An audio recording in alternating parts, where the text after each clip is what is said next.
One of the first rules of storytelling is to make the events of your narrative happen in a confined amount of time. This, in a sense, pressurizes the story and creates stakes for both the characters and the audience. This can manifest in a litany of creative ways, from a literal ticking clock in just about any movie involving a bomb, a looming battle or contest or showtime, or how much remaining oxygen 3 astronauts have in their broken space shuttle. Of course, there are films that take the opposite approach and have their story exist within vast stretches of time.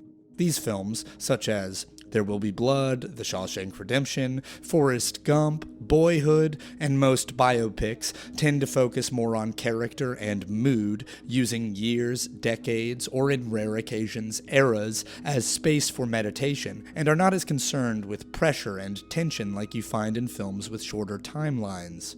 Let's take two films, City of God and The Departed, and try to answer the question: can you tell a story taking place over years, not confined by the pressures of time, and still have it be exciting, tense, and engrossing?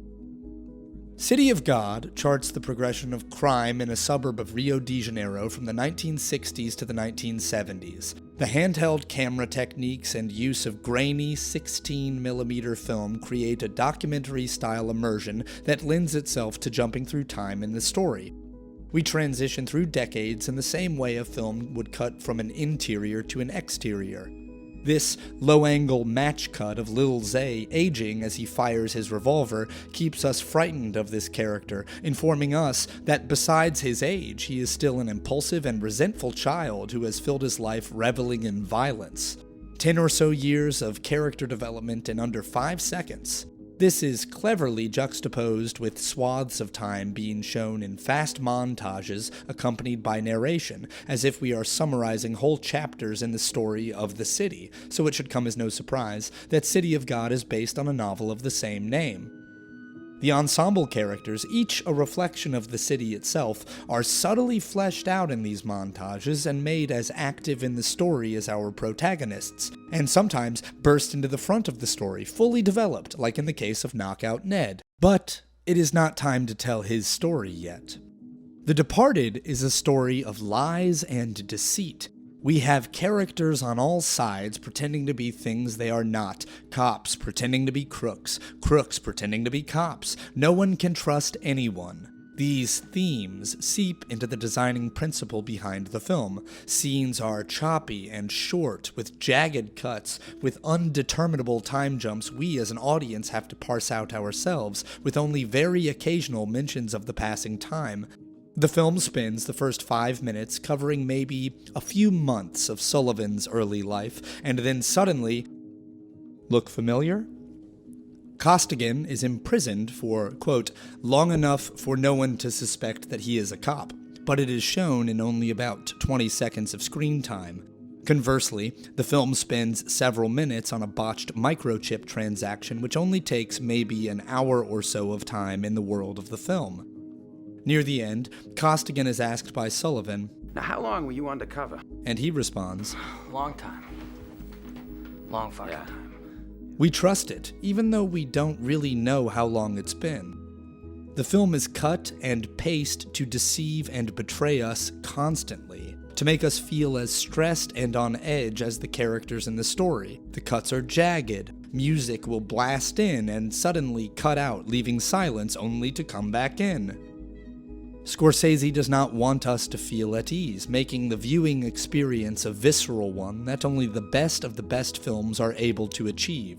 Like how watching Vertigo is disorienting and confusing, even nauseating, or how Trainspotting feels gross yet exuberant. The Departed feels uneasy, stressful, and long. City of God also works in this choppy, fragmented way, giving us necessary information only when the storyteller wants.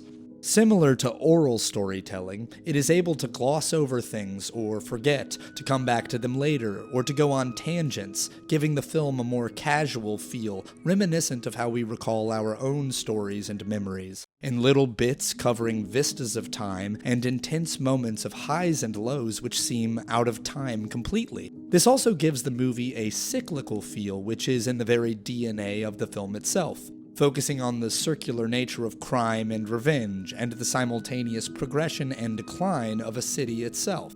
The cyclical, circular storytelling allows the director to show us one thing, and then to show it to us again in a different context, leaving us to question our own perspectives and the nature of stories and storytelling as a whole. We watch Knockout Ned ingratiate himself into Carrot's gang in a really great montage of them breaking into stores and robbing them. The narrator draws our attention to how Ned's moral compass wavers greatly, but it's played to funk music and filmed with kinetic energy, which makes it feel exciting and cool. And we root for Ned even when he kills a security guard. He is our hero. The storyteller even tells us so explicitly. But we see this same crime play out again later, but from the perspective of the child whose father was that security guard. And our hero dies a devastating death at the hands of the one person most justified in his murder. City of God begins where it ends. It skirts the time problem posed by the story itself by designing for us an end point. No bomb is about to go off, no clock is actually ticking, but we know when we come back to Rocket in the street, chasing a chicken in between Lil Zay's gang and the police, our story has come full circle. This smooth, fully realized circle, coupled with the period costumes and music, cinematography focused on movement and action, makes this disjointed story feel glossy, cool, and deeply satisfying, despite what I would consider some of the darkest content I've ever seen in a movie. The Departed does not skirt the time problem and instead culminates in an end so sudden and shocking that it leaves the viewer off balance, the only appropriate ending for such a disjointed film.